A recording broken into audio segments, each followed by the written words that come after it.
Right, so hello and welcome back to Books and Things, and welcome to another video. And today we're going to be taking a look back at my reading in 2025.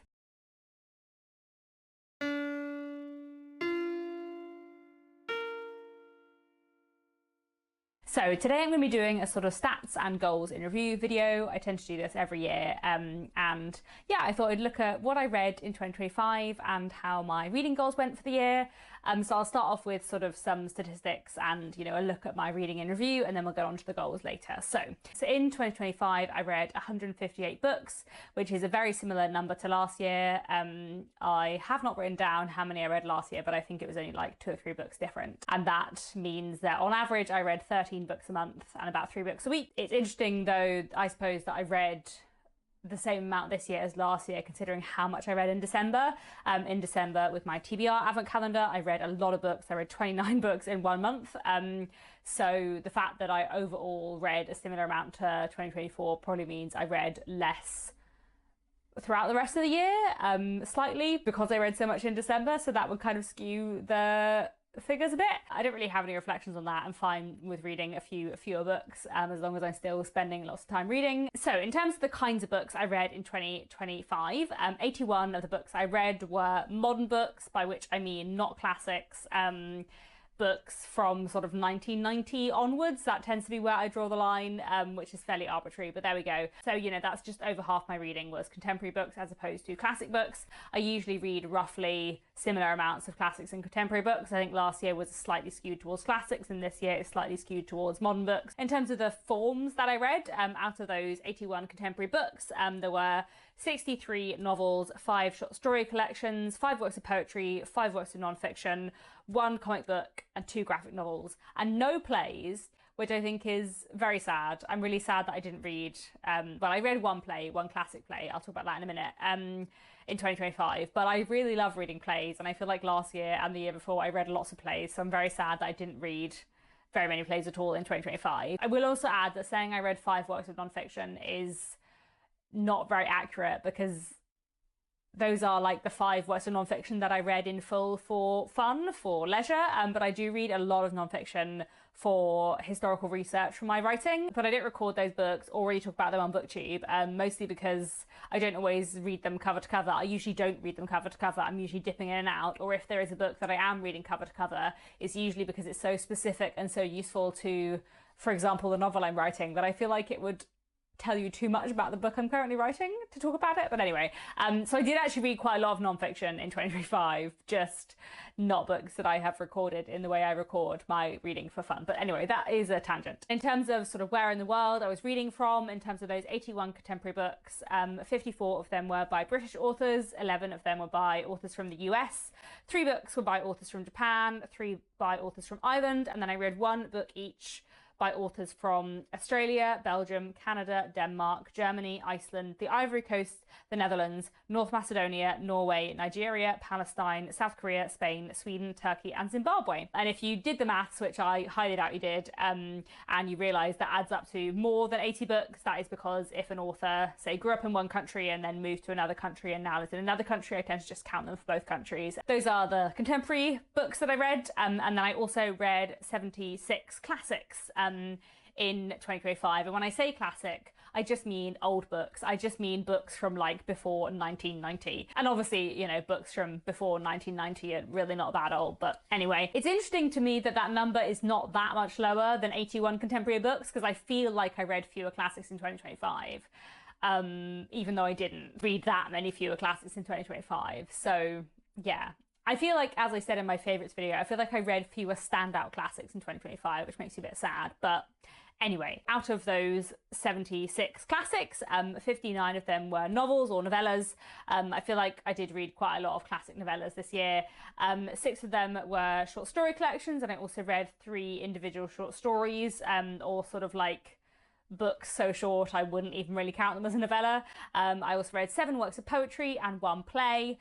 And as I said, it makes me very sad that I only read 1 play in 2025, and it wasn't even a very good play. And then in terms of the time period I was reading from, 6 of those classics were from the 18th century, 40 of them were from the 19th century, and 30 of them were from the 20th century. And in terms of where in the world the classics I read were from, I read one classic each by authors from the Philippines, Austria, China, India, Germany, Nigeria, Senegal, and Sudan. I read 2 French classics, 3 American classics, 4 Japanese classics, and 60 British classics. And of the British classics I read, 5 of them were from before the Victorian period, 38 of them were from during the Victorian period, 9 of them were from 1900 to 1950, 7 of them were from like 1950 to 1990, and then there was one short story anthology that sort of crossed a lot of the 20th century. And again, if the countries add up to more than the number, that's because I've counted some authors for multiple countries. I wanted to quickly talk about my Victorian reading in 2025 because, interestingly, I read 38 Victorian books in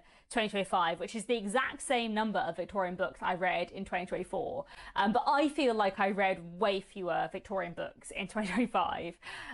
Like I was expecting that number to be way lower than last year's number, and it's just exactly the same number. I do think that is because of the kinds of Victorian books I read this year. So 17 of the Victorian books I read were rereads, which is just under half. And then out of the 21 new to me Victorian books I read in 2025, 7 of them were by Anthony Trollope. So I feel like there was less variety in my Victorian reading this year. I also feel like I read quite a bit of Victorian poetry and quite a few Victorian short stories, so I feel like I probably did read quite a lot fewer Victorian novels in 2025. And certainly the Victorian novels I did read were like mostly about Anthony Trollope or rereads of Thomas Hardy, which is fine. I obviously love Anthony Trollope. I've been trying to read all of his books. More on that in a second. And I love reading Thomas Hardy, and I'm really enjoying rereading all of his books. But I do feel like I would like more variation and more like new to me Victorian books in 2026. I feel like I'm just giving a lot of spoilers for my 2026 goals video, which will be coming out on Wednesday. But you know, that's fine. My aim was to have sort of fewer goals in 2026, but we'll see how that actually goes. And then, yeah, looking at a few stats across all of the books I read, the classics and the contemporaries, in terms of what format I was reading in, 73 books were physical books that I owned, 14 were library books or books borrowed from friends, 19 were ebooks, and 52 were audiobooks, which is just over a third of my reading, which I think is pretty similar to last year and works well for me. I love audiobooks. I read a lot of audiobooks. I really like that a third of my reading is done on audiobook. And then I have a few other random stats out of my 158 books. I read quite a lot of newish releases. 38 of the books I read were either from 2024 or 2025, which actually is the exact same number as the Victorian books I read, which feels nice. I like the idea that I'm reading as many Victorian books as I am very recent books. 93 books are by women, 60 books by men, with 1 book by a non-binary author and 4 books being anthologies by lots of different authors. So that means that 59% of the books I read in 2025 were by women, which is actually quite a female year for me. I feel like usually mine is much more 50-50. And then 109 books, so 69% were British books, and 49 books, 31, were not British books. And then I read books from 28 different countries. 23 of the books I read were in translation, which is 15%, and which is nearly double the amount I read in translation last year, which is very nice. And then 23 books were rereads, which is again 15%, which I'm happy with as like a percentage of my reading to be rereads, but I wouldn't like nearly half of my Victorian reads to be rereads, which it was this year.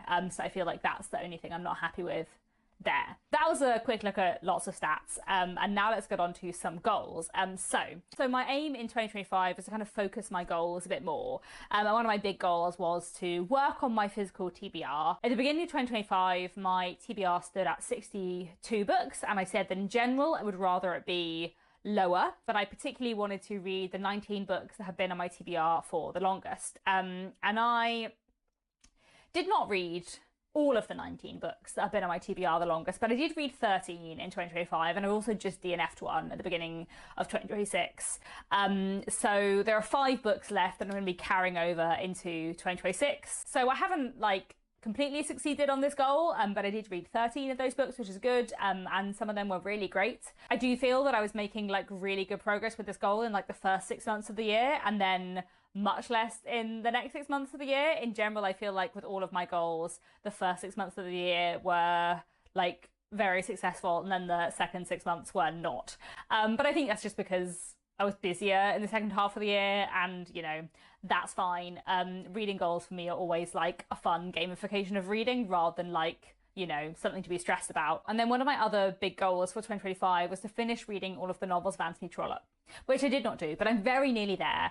I ended 2025 with 3 novels by Anthony Trollope left to read, and I have just finished another one. So I've only got 2 novels by Anthony Trollope left.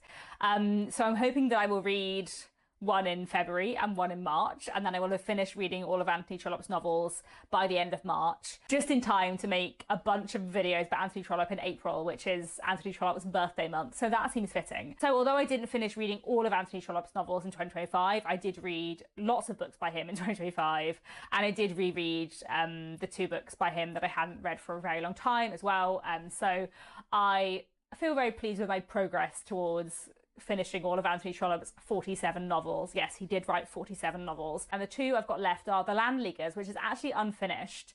So I'm going to read that next because I feel like that would be a sad one to end on. And then I'm going to finish up with John Caldergate, which I hear good things about. So I'm feeling pleased that I've left that one till last. Though there is a bit of me that wishes I had left Marion Fay till last, the book I just finished, because it was great. It was so good. And yeah, I love Anthony Trollope so much. Okay, my other big goal for 2025 was to read more internationally. I said that I wanted to read from more than 30 countries and to read 20% in translation, but that I kind of knew that second goal was a really big stretch.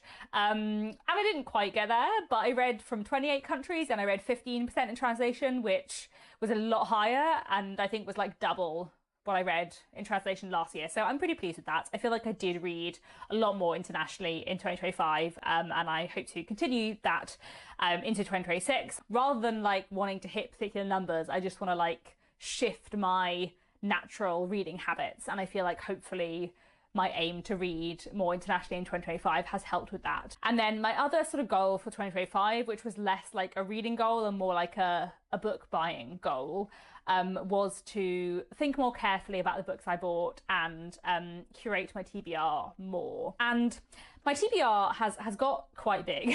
So I think it's now at 102 books, which is 40 more than this time last year. Which I guess happened because I went to Hay on Wye and bought a lot of books, and also have been to like lots of literary festivals and literary events this year. And also I planned early on in the year to do the TBR Advent Calendar in December, where I would read a very short book every day. And that project kind of gave me license in my mind to buy a lot of short books, and I bought way more than 24. And so I still have a lot of very short books that I could read in a day on my TBR that I didn't read for the TBR Advent Calendar.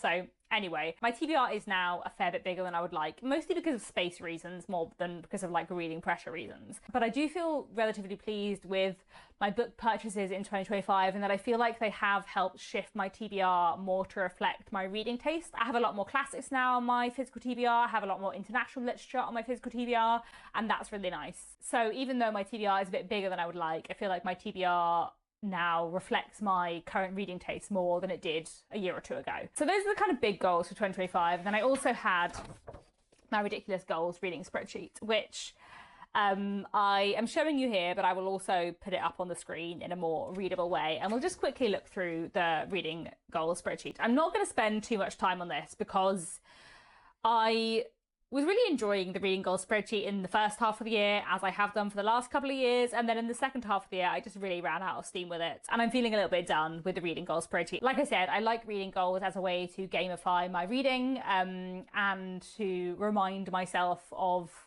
the various different kinds of books that I like to read, rather than sort of going down the rabbit hole of only reading one particular kind of books that I like to read. But I feel like a gamification method for my reading basically lasts me like 3 or 4 years. So I had a different like tick box thing that I used to do that was like month by month, which I really enjoyed for a few years, and then kind of went off it, and basically the same has happened with this. So yeah, I've ended this year with quite a lot of gaps on my reading goal spreadsheet, but I don't really mind. In terms of Victorian literature, as I've already mentioned, I didn't quite finish reading all of Anthony Trollope. those 4 spaces are for 3 more novels by him, one of which I have now read at the beginning of January, and also his autobiography. And then I haven't ticked off all my other Victorian reads, but I did read a lot of other Victorian books in 2025, but they were just rereads, and I left like 4 spaces for Victorian rereads. And as I said, I think I reread like 17. In terms of British classics that weren't from the Victorian period, I've ticked off most of those boxes. That seems about right. In terms of international classics, I didn't tick off quite as many boxes as I was hoping to. I was really hoping to read a lot of international classics in 2025, and I feel like I did read a lot of international literature, as I said, but I ended up reading a lot more international contemporary literature than classics. In terms of historical fiction, I've ticked off most of those boxes, and the same with modern fiction and other genres. I'm a bit sad that I only read 4 rom-coms and 4 crime or mystery books in 2025. I mean, I guess I did read quite a lot of historical crime, but in terms of contemporary crime, 4 is not very many, especially I feel like I have a lot of crime books on my TBR, so hopefully I'll read more in 2026. In terms of modern international literature, as you can see, I've ticked off lots of boxes, and there are some extra countries added in on the end. If you are looking at this on the screen, the like 2 letters by each tick are the country. I have ticked off all the boxes for 2025 and 2026 new releases. For not a novel, this bit is looking very sparse. As I said, I read 1 play this year, which is very sad because I love plays. I also didn't read as many comics or graphic novels as I wanted. The fact that spaces in non-fiction, I don't really mind. As I said, I did actually read a lot of non-fiction this year, just not like books in their entirety for fun. I really enjoy reading non-fiction for historical research, and that's the main thing I read non-fiction for, so that's fine by me. I didn't do very well in my aim to read books from series. Although I feel like maybe I did better than I have written here. I feel like I should have ticked off some more books. I also didn't use any Poirot books by Agatha Christie in this prompt because I kind of knew I would read lots anyway, but I did actually read a lot from that series in 2025. So, you know, there were quite a few series I was really hoping to progress with this year that I didn't. I think the ones I mentioned at the beginning of 2025, do I remember, were Becky Chambers' series. And I did read 1 more book from that this year, but I also wanted to continue with Sarah Ellery Fee's Ending Fire series, which I didn't. I read the first book, The Final Strife, years ago, and it's genuinely my favourite fantasy book I've ever read, and I do not know why I have not read the sequel. I think I also wanted to restart and continue with the Ancillary Justice series by Anne Leckie this year, which I didn't.